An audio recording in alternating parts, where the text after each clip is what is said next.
За хүүхдийн лайв. За өнөөдрийн лайв эхэлж байна. Бүгдээрээ сайн байцгаана уу? Энэ өдрийн мэндийг хүргэе та бүхэндээ.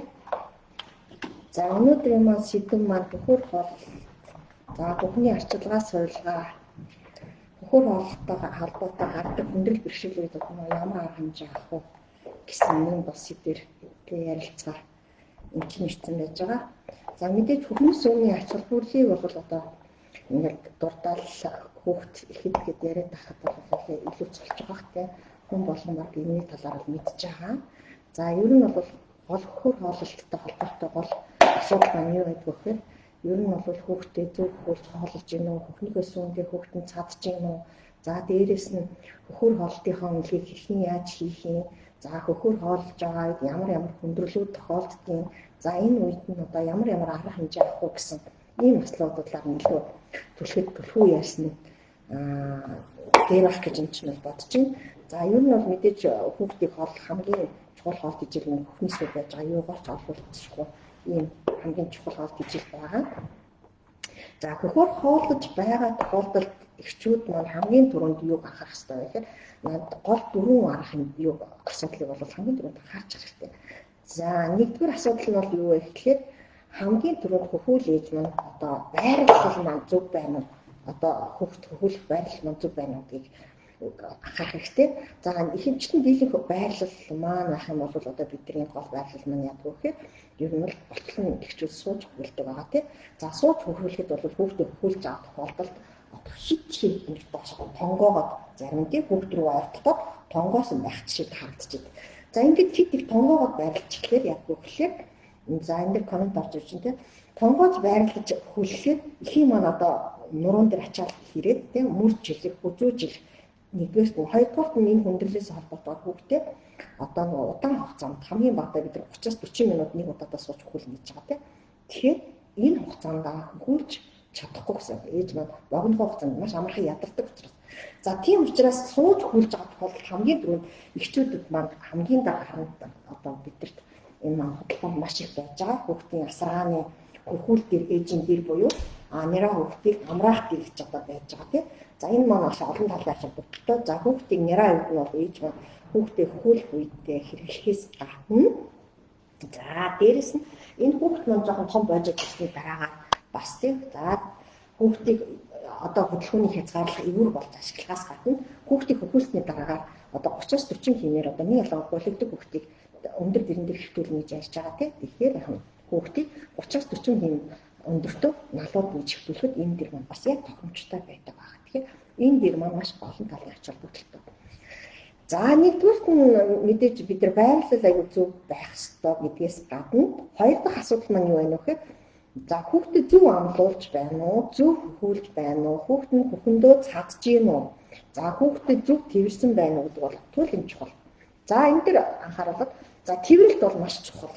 За сая ээж хүн зөв байрлуулад хүүхдээ өөрөө зөв сурснаас гадна зөв тэргүүнд аягүй чухал. За бидний хувьд том улсуудын хувьд бол хоолоо яг өмнө тавиал иддэг тийм үү? Хизээч хүн хажуу талдаа тавиад хажуу талаараа гэж хүн хоолоо иддэг. Тэгэхээр яг цэг шулуун байж байгаа хүн ингээд хоолоо иддэг байна. За тэрнтэй адилхан нэраа хүмүүс маань ч гэсэн хөхүүлэхэд бас яг энэ цэг шулуун баримтлах хэрэгтэй. За тэгэхээр юу анхаарах вэ гэхээр хүүхд маань нэг юм цэг шулуун хүүхд их хоёр хэвлэгээрээ наалцсан. За хүүхд ээжийнхээ хөх рүү чийж рүү харсан байдалтай байна. За ээжийн нарын хамгийн их том алддаг алдаа юу байна вэ гэхээр хүүхдээ яг гэдээс нь харуулж ирүүлчихээ толгойг нь яг эргүүлээд хөхүүлсэн байдаг. Тэр яг хүүхд маань дээш хараадсан толгойд хажуу дээш хараад хөгчөөдөг байна. Энэ бол яг хөр хооллолтын үед тохиолдож байгаа. Нэгдүгээр нь буруу тэврэлт, хоёрдугаар нь хүүхдээ буруу хөхүүлж байгаа хамгийн ихний алдаа байгаа. За тийм учраас хамгийн түрүүнд тэврэлт маань туйлын чухал байна. Хүүхдээ их хоёр хэвлэгээрээ наалдна хүүхдийн маань нүүр ихэн чийж рүү харсан байх хэрэгтэй байна. За ингээд тэврэлт авч чухал. За хоёр дахь энэ анхаарах юм бол яах вэ гэхээр хүүхдийг хөхүүлэх үед хүүхдэд зөв амлуулж байна уу гэдэг айгүй чухал. Мэдээж унтж байгаа хүүхдийг зарим нь одоо нэг эмч нар маань яг гэхээр ойр ойрхон сэрийгээд хөхүүлгээд идэг. Гэтэл хүүхэд маань өөрөө байгаль заяасан өөрийнхөө инстинктээр хизээ сэрж хүүхдийг өөрөө л харуулна. Түүнээс хүчээр одоо унтж байгаа хүүхдийг сэрээгээд татаж сэрээгээд амрын хөхөө татаж оруулах ингээд гэж юусаа болохгүй. Хүүхд маань идэвхтэй сэрсэн тохиолдолд байгаль заяасан рефлексийг дагав хөхөө хайна. За мэдээж хөхний толгойг нь одоо аман дээр наартуулахад хүүхд маань яадаг бахна. Аман ангалзуулаад хөхөө хайдаг бахна шүү дээ. Яг энэ рефлексийн дагав хүүхдээ яг нь амлуулахын тулд эхлээд хөхөө хүүхдийн аман дээр ойрхон хүргэж өгнө. За ингээд хүүхд маань амаа том ангаангууд хөхнийхөө толгойг за энэ нөсөөд хэсгийг нь оруулаад бүрэн гүйцэд суулгаж өгнө. За ингийн бол яг нь хүүхдийг зөв амлуулж байна гэж үзэх юм. За зөв амлсны дараагаар хүүхд маань зөв хөхөж байна уу гэдэг бол аягүй чухал байгаа тийм. За зөв хөхөж юм уу гэдэг маань юугаар харагдах вэ гэхээр хүүхэд хөхөж байгаа тохиолдолд яах вэ? Ерөөсөө ганцхан дуу аваад сонсогдно. Энэ маань юу гэдэг вэ гэхээр ерөөсөө хүүхдийн сүү залгилж байгаа залхих дуу чимэл байгаа. Түүнээс бусдаар бол зарим тохиолдолд ямар чимээ гардаг вэ гэхээр яах вэ? Хүүхэд маань хийдийг хөгж байгаа тийм дуу аваа гардаг. Энэ бол яг нь хүүхэд зөвхөн хөхнийхөө толгойг хөгсөн тохиолдолд буруу амлсан тохиолдолд гардаг ийм дуу чимээ хань. Тэгэхээр ийм дуу аваа бол гарахгүй байх хэрэгтэй байна. За ингээд хоёр дахь асуудал маань хүүхдээ зөв амлуулсан уу, зөв тэрвэрч байна уу, зөв хөхөж байна уу гэх ээж маань үнэлж чинь тийм үү. За гуравдугаар асуудал маань хөхнийхөө сүнд энэ хүүхэд маань одоо цадж байгаа юу? Хүүхдээ би хөхнөөр хооллоод хүүхэд маань хангалттай сан цадж юм уу гэж ээжинэр маань дандаа үнэлж явах хэрэгтэй. За энийг яаж хэрхэн үнэлэх вэ гэхлээр за хамгийн түрүүнд хүүхдийнхаа нэгдүгээрт нь хоногт сольж байгаа памперсны тоогоор үнэлж олно. За мэдээж хөхөөрөө сайн хооллож байгаа хүүхэд маань нэгдүгээр хоногийн памперсны тоол 8-аас цөөнгүй байна. 8-аас 12 шиг памперс хоногтоо солино гэсэн байна. За шээс ийм байна. Баасны хувьд бол хоногтоо бол яг хөхүүл үед бол нэг хамгийн багтаа 6-аас доошгүй та баасан байх хэрэгтэй хүүхэд маань. За зарим хүүхэд бол хөхөх болгоныхаа дараа баатах, хөхүүлэх болгоны. За тэгэхээр хоногт бол хүүхдийг бол 8-аас баггүй удаа хөхүүлэх ёстой байгаа тийм. Тэгэхээр хоногийн бас бол яах вэ? Хөхөлт болгоны дараа багнаа гэсэн байна. За мэдээж хөхөөрөө сайн хооллоод хүүхэд маань ээжийнхээ сүнд аягүй сайн цадж байгаа тохиолдолд хүүхэд маань сэрүүн үедээ маш сайн сэргэлэн цоо байна, тайван байна. За унтах үедээ бол хүүхэд маань яг маш удаан сайхан удаан унтна. Нэг удаагийнх нь хөхөлтийн хэмжээ яг хугацаанд 30 минутаас баггүй хугацаанд аягүй сайн идэвхтэй сайн хөхдөг байх нь. Тэгээд сайн хөхцөн хүүхэд маань яг дор хаяж 1 цаг 30 минутаас 2 цаг хугацаанд аягүй сайхан тайван унтна. За шээс басны гарц түрүүн хэлсэн тий. За гэтэл хөхөндөө цадахгүй байгаад хүүхэд маань яадаг вэ гэхээр ойр орхон сэрж болно, тайван биш байна, нойр нэг сэргийг байна, нойрны хугацаанд богинохон байна. За тэгээд хөхөх хугацаа ерөөсөө маш богинохон. Хүүхэд маань 5-10 минут хөхөл болчихно. За тэгээд нэг 20-30 минут байж байгаа дахиад хөхөхгүй эхэлдэг. За дээрээс нь шээс басны гарцны үнэлгээгээр яах вэ гэхээр нөгөө хоногт бидний нөгөө 8-аас 12 удаа памперс цолох тоомод цөөн байна гэсэн байна. Хоногтоо нэг 5-6 удаа памперс цолох ч юм уу тий. За тэгээд шээсний гарц багасна. Шээсний гарц багасаад ирэхээр шээсний нөгөө өнгөн жоохон өөрчлөлт өтгөн шагаал өнгөтэй болчих юм. Бааз зэрэг тийм ихүү үнэртэй болдог юм. Шээсний өнгөн өөрчлөлтүүд ирдэг. Ийм байна. Тэгээд мэдээж хоногийн басны тоо багассан байдаг байна. За ингээд 3 дахь асуудал бол яах вэ? Хүүхдээ хэрхэн бие одоонод хөхөөр яаж хооллож байна гэдгээ үнэлж болж байна. За 4 дахь асуудал бол ерөөсөө хөхний арчилгаа суулгаатай холбоотой гарч ирдэг хүндрэл байна.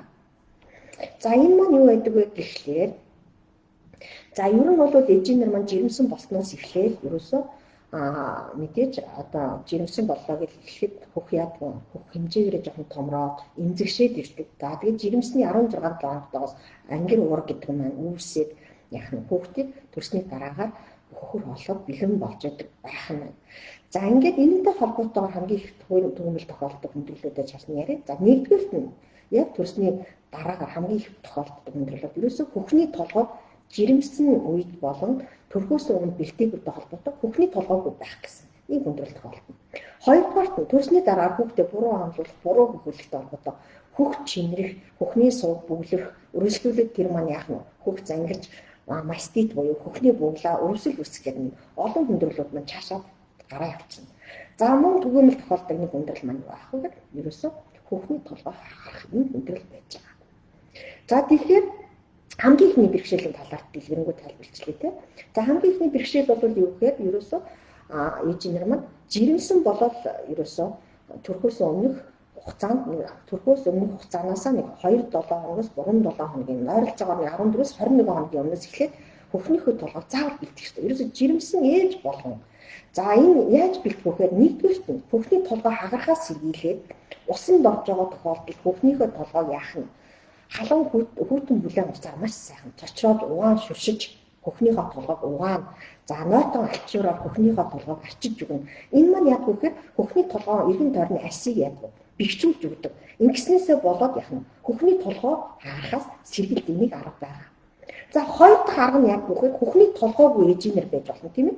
Хөхний толгойгүй ээжийнэр байх юм бол ерөнхийдөө жирэмсний 37 хоногтойгоос хөхний толгойг гаргах одоо энэ ачаалал хийнэ. За энэ дээр юу хийх вэ гэхээр нэгдүгээрт нь усанд орохдоо ерөнхийдөө хөхнийхөө толгойг яах нь 37 хоногтойгоос хойш хөхнийхөө толгойг нэмрэх, татаж гаргах тийм ээ дөрвөн тийш ингээд хөрхөн наадмын цацраг ингээд маягаар илхэг хийхээр яг хөхний толгой маань ашиг товооц гарч ирнэ. За нэгдүгээрт нь ийм илхэг хий. Хоёрдугаарт нь усанд орж байгаа үедээ хийж болно. Усанд ороогүй тохиолдолд өдрийн цагаар гэртээ байж байгаа тохиолдолд сайхан халуун ус харт цай дээрээ тийм норгож жагаад хөхний толгой норгож жагаад яах нь энэ илхэг массажийг хийж болдог байна.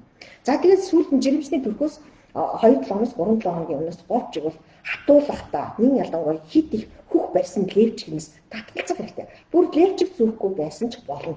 Левчг маань яг үгээр ерөөсөө хөхний толгой маш сайн цааш нэг дараад оруулцдаг. Тийм учраас бүр левчг зүүхгүй байсан ч болно. За миний саяны заасан аргуудаар хөхний толгой хэрвээ гарахгүй байх юм бол за маш худалдаанд маш их хэлбэг байж байгаа. Хөхний толгой гаргаж гэж ийм юмуд байж байгаа. За энэ маань ийм зүйл байгаа. Хажуу талаас харахад нэг иймэрхүү тийм. За энэ харагдчих юм уу тийм. Нэг иймэрхүү хөхний толгой гаргаж гэж байгаа. За энийг маань яадаг вэ гэхлээр энийг энэ дээр ингээд жоохон зөөлхөн дараад хөхөн дээр ингээд толгоон дээр нь таа. Одоо би энэ гарцсан толгой учраас зүгээр урсгал тал дээр нь тавь тийм. Ингээд гот наалдаад энэ дотор хөх маань комбоод гараад ирчихэв тийм. Ингээ хөхний толгой маань яг ингээ помбож орж ирнэ. Тэгэхээр энэ маань ямар ач холбогдолтой вэ гэхээр ерөнхийдөө ээж маань одоо хөхөө байг ингээ нэлээд ажиллахгүй шүү тийм. Тэгэхээр яг нь зүгээр энгийн өөр ажил хийж байгаа тохиолдолд ч гэсэн хөхөө гаргаад энэ нөгөө сордог энэ хөх гаргахчаа яг нь хөхний толгой дээр тавьчаад ерөнхийдөө нэг 15-20 минут байж байгаа л авчихна. За өдөртөө 3-4 удаа ингээ хөөрхөн хийхээр яг нь энэ маань ингээ хөхний толгой маань гараад ирдэг. Хань шүү дээ шомбоогоод гараад ирдэг гэсэн байна. За ийм юугаар бол хөхний толгой гаргаж болдог байх юм. За энэ хөхний толгой гаргахч бол хоёр юм. Энэ бол ерөөсөж жирэмсэн байх үед одоо хэрэгэлдэг ийм хөхний толгой гаргахч байгаа энэ маань. За нөгөөх хөхний толгой гаргахч гэдэг маань бол ийм байгаа. Энэ бол ерөөсөж төрсний дараагаар хэрэгэлдэг. Энэ маань хүчин маш их хүчтэй учраас энийг бол жирэмсэн үед бол хэрэглэхгүй шүү. За энэ маань яг үхээр ерөөсөж хөх толгойг гарааг өвсгөх дээр яах нь. Ингээд мөн хөхүүлээд бомбтаад гаргачихна гэсэн байна. Хүүхдээ хөхүүлэхээс өмнө болоод яах нь бэлдэнэ. Энэ хүүхдээ хөхүүлээд толгой нь бэлдчихлээ. Нэг талын толгой гарчлаа. Хүүхдээ хөхүүллээ. Нөгөө эсрэг талынх руугаа хийгээд яах нь ингээд соглоод орчдөг байна шүү дээ. Бомбтаад орчихно гэсэн байна. За ингээд энэ бол хөхний төрсний дараах хөхний толгой гаргах чинь хэрэглэж болдог байна.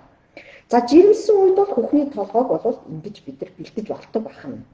За хоёр дахь нэг хүндрэл маань юу вэ нөхөд ерөнхийдөө за хөхний толгой хагарах хүндрэл маань айгүй их тохиолддог байгаа.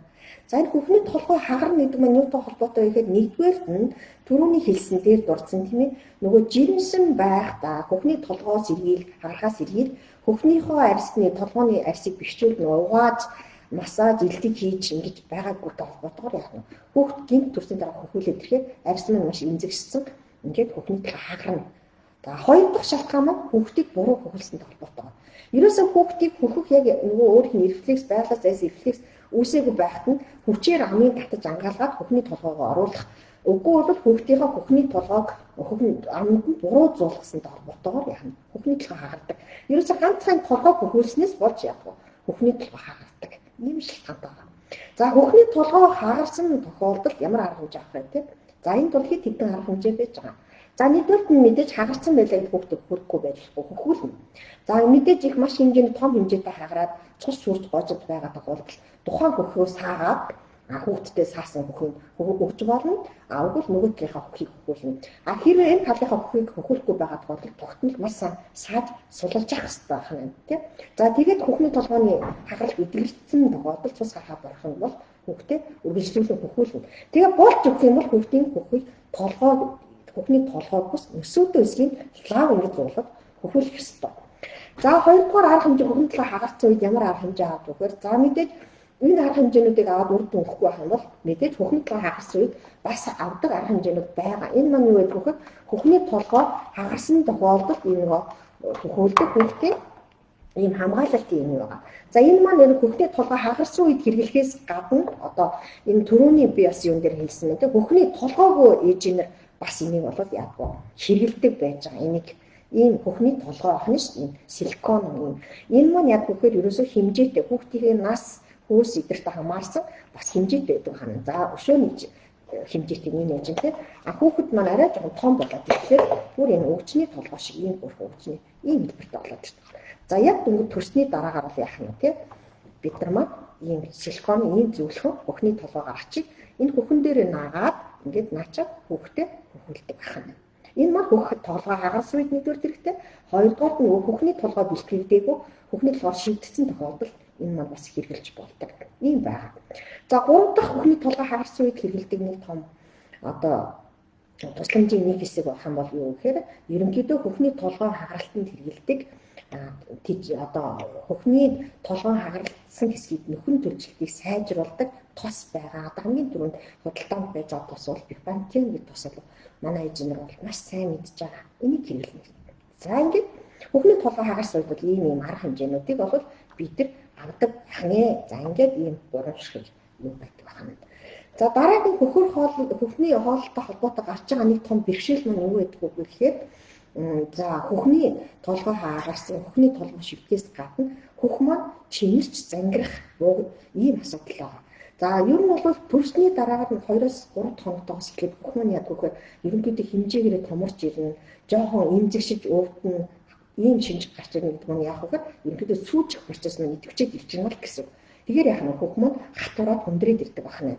За энэ сүүжих процессын үйл явц дээр бид нар яг нь хүүхдээ нэгдүгürt нь буруу хөхүүлэх, хүүхдээ цөөн хөхүүлэх, дутуу хөхүүлэх энэ үйл явцтай холбоотой яадаг байна. Сүүний гадагшлалт маань саатаад ирнэ гэсэн. Цаанаасаа байгаль зайсан физиологийнхаа юугаар яах нь үйл явцаар хөхөнд сүү ороод ирэхэд бид нар яг наанаас нь хурдан хугацаанд маш сайн хөхүүлээд хөхөөс суллахгүй байснаас болоод яах нь хөхөнд маань сүү хуримтлагдаж эхэлж юм гэсэн. Энэ маань яах нь хөх зангирах, хөхний сууг битүүрч бөглөрөх ийм хүндрэлт оруулдаг байна. За яг энэ тохиолдолд ямар хүндрэлт гарч ирэх вэ? Ерөнхийдөө хөх халуун орно, хөх имзэгсэж өвдөн, ямар өвдөлтийн шинжүүд гарч ирнэ тийм ээ. Хатуурсан хэсэгт маш их өвдөлт үүснэ. Энэ маань яаж юм гэхээр тухайн хэсэгт хөхний сууг бөглөрч байна л гэсэн үг байна. Тэгэхээр энэ хэсэгтээ бид нар хамгийн түрүүнд хөх чимэрэх, зангирах, хөхний сууг бугалсан үед бид нар яах вэ? Хит хэдэн арга хэмжээнүүдийг аавна. За нэгдүгээрт нь хөхөн дээр бүлээн жин тавьж болно. За гарын дор одоо бүлээн альчуур тавьж болохоос гадна за видео маань тасарчгүй яа. Тэ? Видео маань халах болчих шиг байна. Нэг болцсон уу яасан тий?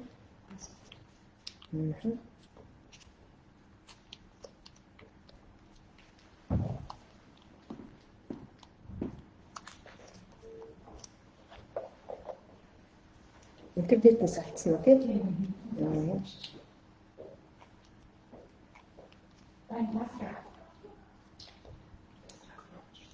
Явж гэнэ. За бэлгэсэн дээр юу очих болохоор ингээд явах тий. За тэгээд чиний ч одоо нөгөө хөхний сууг маань бөглөрөөр зангираад ирсэн тохиолдолд хамгийн түрүүнд явах гэхээр бид нар бүлээн жин тавина. За бүлээн алчуураар тавихаас гадна гарын дор одоо ингээд бүлээн жингүүд байж байгаа. Энэ маань эжэнд маш хэрэгтэй жин. Энэ маань нэгдүгээр нь хүйтэн жин болон хоёрдугаар нь халуун жин болдог тийм. Кул буюу хүйтэн жин, нөгөөх нь халуун жин. Халаагаад энийг бол тавьж болдог юм жин байна тийм. Тэгэхээр яг нөгөө хөхнийхөө суугны одоо бөглөрч одоо чимэрсэн тэр хэсэгтээ баатрын бүлээн жин тавина. Нэгдүгээр нь. Хоёрдугаар нь бол мэдээж хамгийн хүүхдээ ойр орхон сайн хөхүүлнэ, зөв хөхүүлнэ, хөхөө аль болох судлах арга хэмжээг авна. Тэгэхээр яг нь хөхүүлэлтийг маш сайн ойрхон хөхүүлж хөхийг сулж явах хэрэгтэй. За хүүхэд минь хангалттай сайн хөхөж сулж чадахгүй байх юм бол бид нар гарын доор аргаад хөхөө саана. За хөхөө сааж өгнө. За хөхөө саахад бол бид нар яг нь гараараа нэгдүгээрт нь саахаас гадна хоёрдугаарт нь бид нар салтурын агаар хэрэглэж болдог байна тийм. Салтураа хэрэглээд хүүхдээ хөхөө сааж болно. Хангалттай сайн суу гарч байгаа тохиолдолд бид нар яг нь илүүдэл сүүнүүдэд бид нар хадгалж болдог байна. Нөгөө сүүнүүд маань дараад нь хүүхдэд манай бүхний суугаад юугаарч орлуулахгүй сүүн гэж байгаа. Хүүхдэд маань хэрэгтэй аа.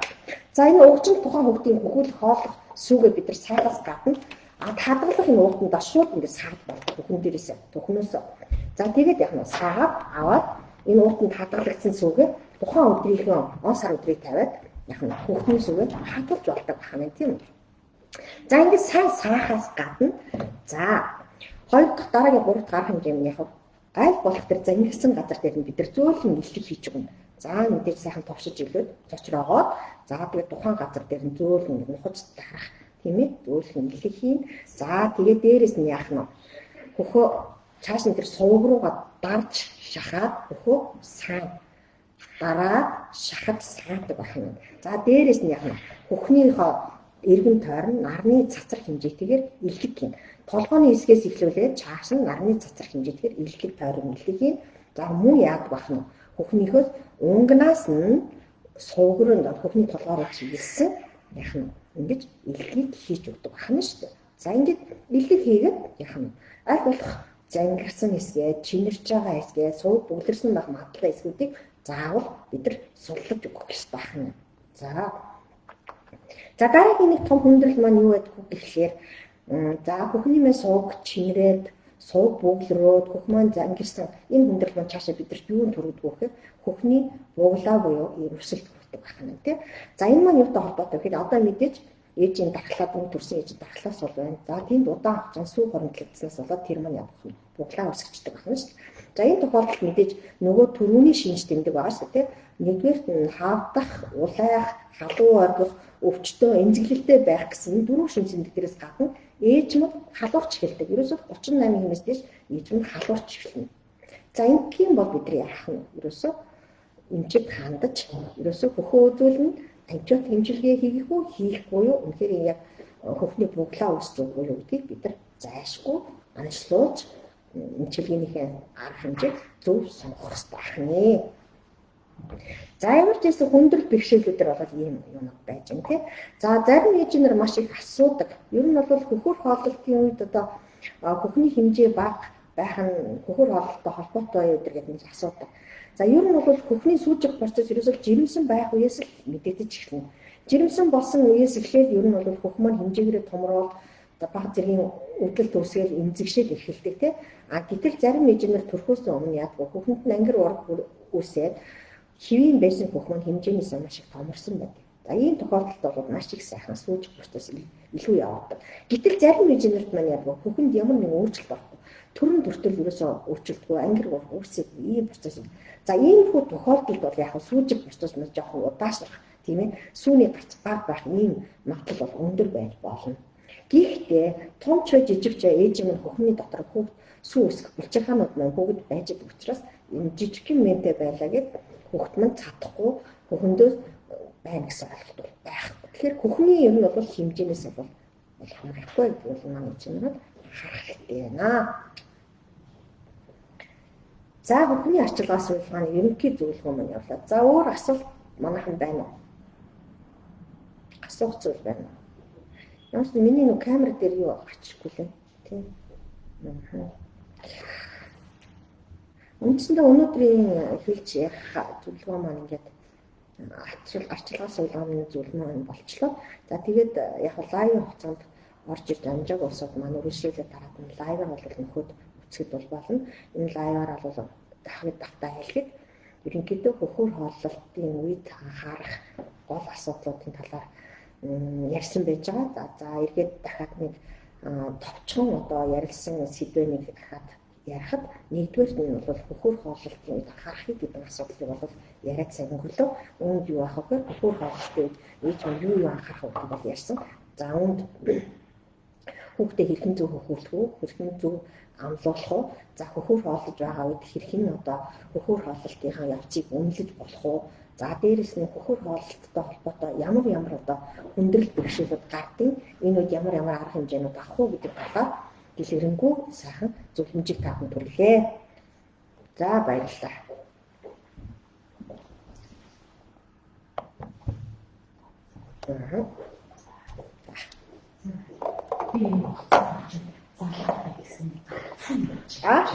Би уцаарч атаахан залгаатай байсан чи гарцсан.